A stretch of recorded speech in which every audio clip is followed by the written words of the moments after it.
이게 장갑인데요. 제가 콘크리트 타격이 맨손으로 가능해요. 다만 이렇게 MMA 장갑 했을 때만큼 마음대로 휘두르지는 못합니다. 발도 이게 맨 발바닥으로 세게 칠 수는 있는데, 그렇죠. 그 신발을 좀 신어주고 이렇게 보호막이 좀 있으면 마음껏 찰 수가 있고요. 그냥 아무래도 좀 조심스럽습니다. 발로 차긴 차는데, 손도 그냥 맨주먹으로 치긴 쳐요. 치는 텐데 피부가 뭉개져 가지고, 인간의 피부가 너무 약해요. 그래서 이게 그 마찰열이라 그러나 그런 것들을 견디지 못해요. 뭉개진다거나 많이 치다 보면 여기가 벗겨집니다. MMA 장갑을 끼고 하더라도 처음 이게 벗겨질 수 있어요.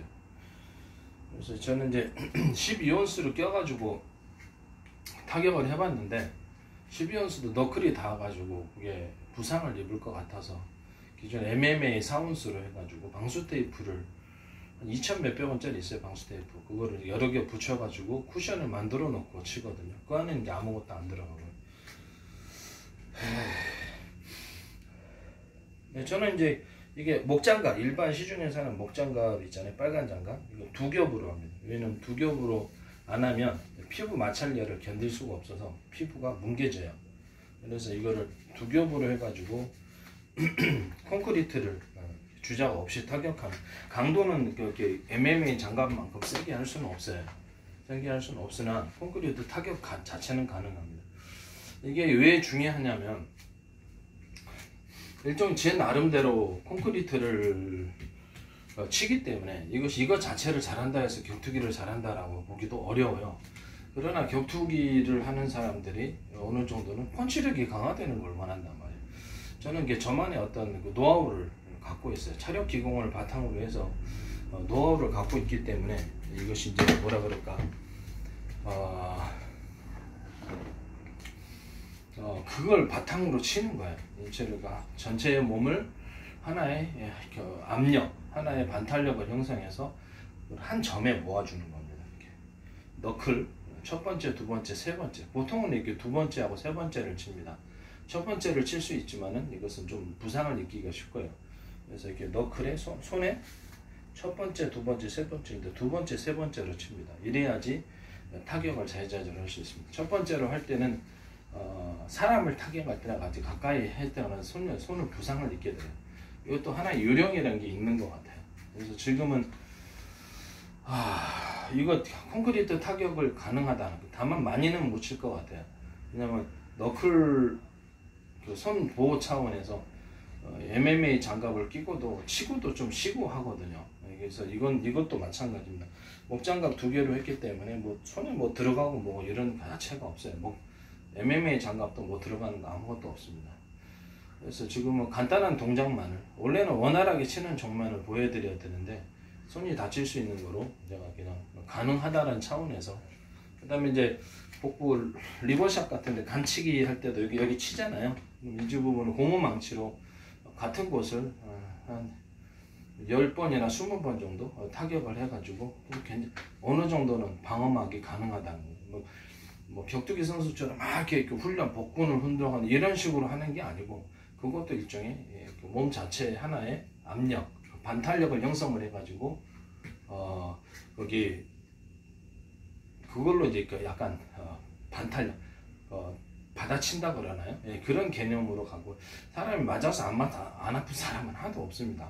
어느 정도 몸 전체 격투기 선수라면 방어가 가능하다면 이것도 훌륭한 방법이 될 수, 이것도 하나도 제 노하우로 해서 다 가르쳐 드릴 수는 없습니다. 다만 그것이 가능하다는 점에서 콘크리트 목장갑 끼고 타격, 그 다음에 고무망치로 리버샷, 명치 부분, 다른 부분, 가슴뼈, 이렇게 이런 주요 약한 부분들 복부 위주로 타격을 보여드리고, 발은 접대도 한번 보여드리긴 했는데 다리도 다 가능하고요. 뭐 어느 정도 타격이 가능하다 그러지 망치로 때리면 안 아픈 사람 그냥 골로 가죠. 이게 머리 때리거나 그냥 골로 안 가는 사람은 없습니다. 다만 이런 수련 방법을 통해서 어느 정도 반탄력, 방어력을 갖출 수 있다, 이 정도에서 생각을 해주시면 되겠습니다. 좀 쳐보겠습니다.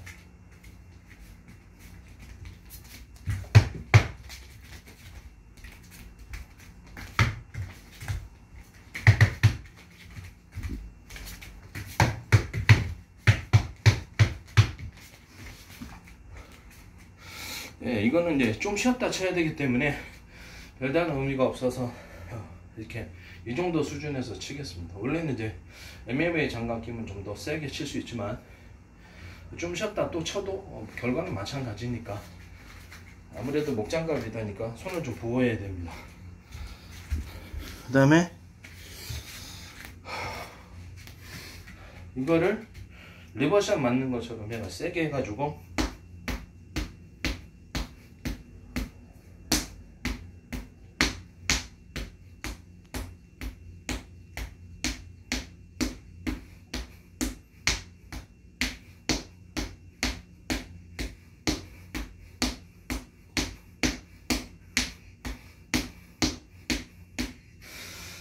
이 정도 같은 곳을 이 정도 수준에서 그렇다 펀치 맞는다 해서 안 아픈 건 아닙니다. MMA 선수 같은 데 체중이 있고 타격 훈련을 많이 하기 때문에 맞으면 안 아픈 사람은 없어요. 어느 정도 방어력이 가능하다면 이것도 좋은 훈련 방법일 수 있고 이것도 제 노하우에 속하는 겁니다.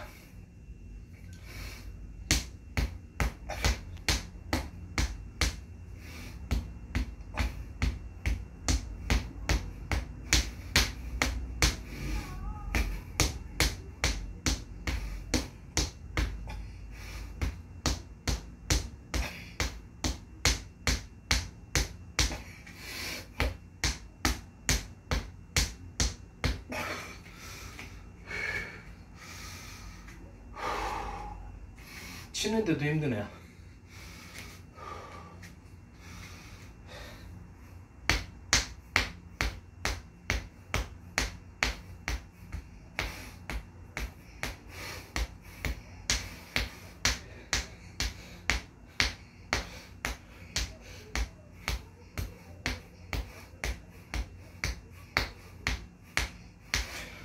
이렇게 되겠습니다. 리버샷 몇십 대 때렸고 명치 부분에 때렸으며 여기 부분에 때렸습니다. 이게 일종의 방어법 훈련법이 되겠습니다. 여기는 좀 뼈가 없어가지고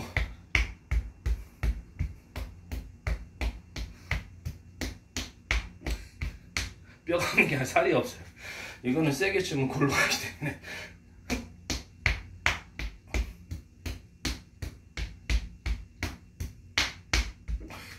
이 정도 수준에서 하겠습니다.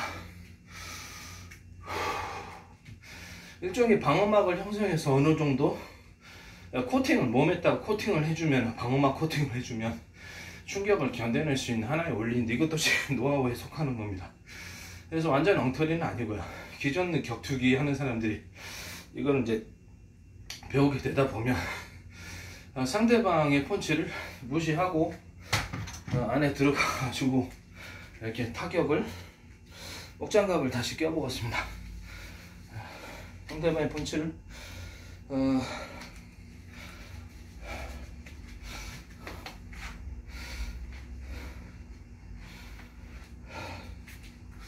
상대방의 펀치를 X자 커버를 이렇게 하고 들어가서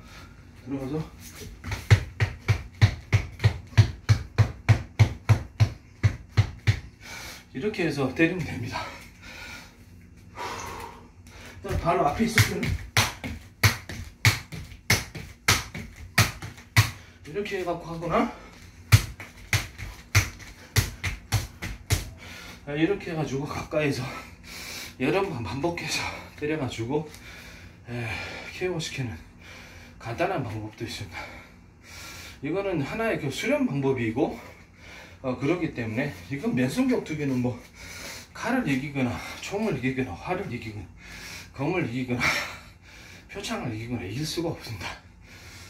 한계가 있으면 항상 칼을 갖고 다닐 수 없고 또 법도 잘 지켜야 되기 때문에 자칫하다가는 형사처벌 당하죠. 그래서 그러나 아무것도 배우지 않은 상태에서는 너무나 자신을 구할 수 있는 것이 없다.